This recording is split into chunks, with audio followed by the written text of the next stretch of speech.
Hey there friends, a really quick video today because I'm working on a couple of other projects, but I'm sure you guys have seen by now Saturday the White House, more specifically the Department of Justice, which is a bureaucratic arm, an unelected arm of the White House, announced that they created a red flag gun law administration.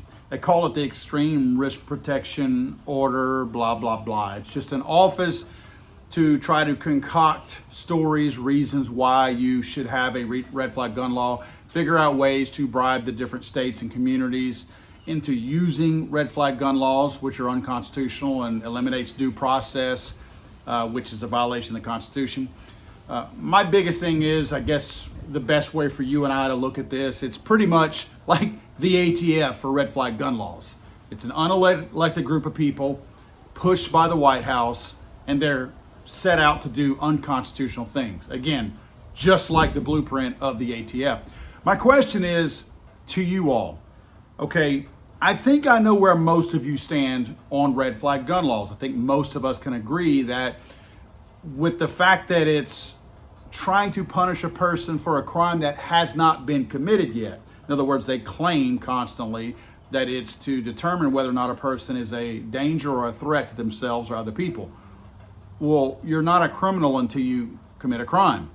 You can't suppose a person is going to commit a crime and then disarm them as a result of that. And worse than that, with no due process, not giving them their opportunity to face their accuser. That's unconstitutional. That's two amendments that we're breaking right there up front, not to mention the other ones out there.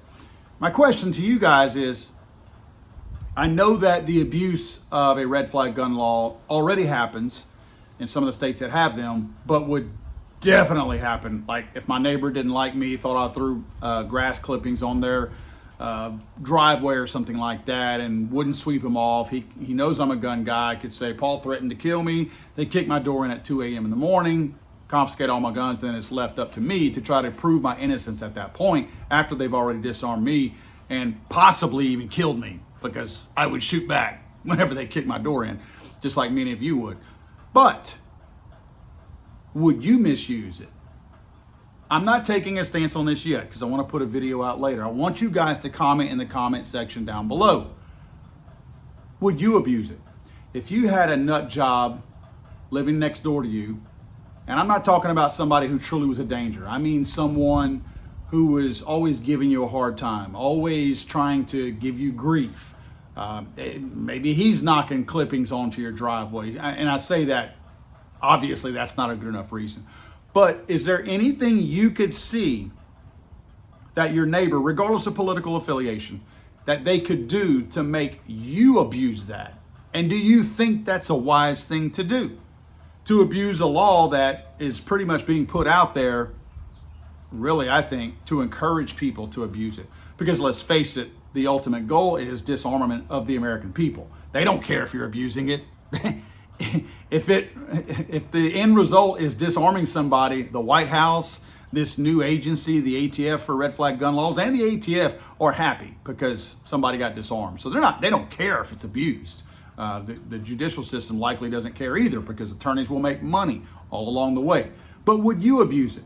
You as an honest law-abiding gun owner, if this became a law that was out there and became something that was part of everyday life, would you abuse it if you could knowingly abuse it and get away with it? God save the Queen, man. I'm sorry, I thought this was America.